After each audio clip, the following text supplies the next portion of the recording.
welcome back to The Watchman, only on TBN. You know, folks, one of the great untold stories of the Syrian civil war is the role that Israel is playing. Not a military role, but a humanitarian role. So we sat down with Dr. Tarif Badr, Deputy Surgeon General of the Israeli Defense Forces, to talk about it. Dr. Badr was on a campus tour sponsored by our good friends at Our Soldiers Speak, and he shared with us some of the amazing work Israel is doing along a hostile border.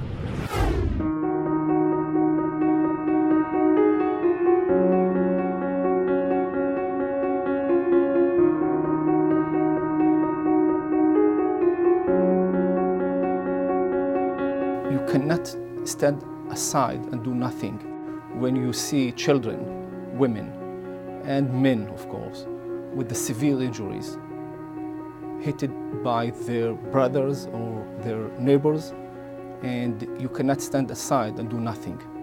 So actually, the majority of them are severely injured, and we decided to help them. The Syrian people were very afraid of the fact that they are facing the border, the Israeli border, and even they are crossing this border, and they are treated by their enemies. The Syrian people have been taught for tens of years that the worst enemy that they have is the Israeli one. That's the fact, that's the reason that for many months, even after the treatment in Israel, they haven't said the word Israel. They all the time told us that they are going to the West to be treated. So they were very afraid of the fact that they are treated by the Israeli people. But I can tell you that by the time when more and more Syrians decided to go towards the border and to be treated by the Israeli soldiers and civilians, the medical teams, and they were returned back safe to Syria. So I had the opportunity to speak Arabic with them, but the same language. And I heard this from them. They are very thankful for what we are doing as a state of Israel for them. The field hospital was built on more or less March 2013, just after the first 7 Syrians across the border were treated by our teams. The concept of the field hospital is to be there. The proximity is very important, since part of the Syrians were severely injured. And we wanted to be sure that in case there is a need for further treatment, not only the treatment given by the medical teams on the border, the primary cares, we wanted to be sure that in case there is a need for further treatment, we will be there. You have to understand that at the beginning, as I mentioned before, the Syrians were very afraid of going to Israel and be treated by Israel.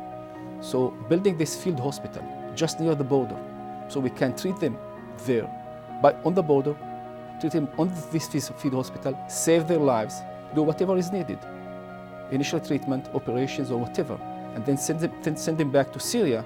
It was the best way to, first of all, to treat them, to save their lives, and to send them back to Syria. We believe in saving lives. We believe in extending helping hand for others. I think the State of Israel had decided a very strategic decision that whenever there is a need for us, we will be there. And I can tell you that these almost 2,000 of Syrians who were treated by the State of Israel feel a little bit different about the State of Israel compared of what they felt before. And I'm sure that more than 1,000 of Haitian people who were treated by our hospital, or more than 1,600 Nepalese people who were treated by our hospital, feel a little bit different about the State of Israel, about the people in Israel, and it's very important. I was born in a small village in the north part of Israel called Khorfesh. I belong to the Druze society, to the Druze community.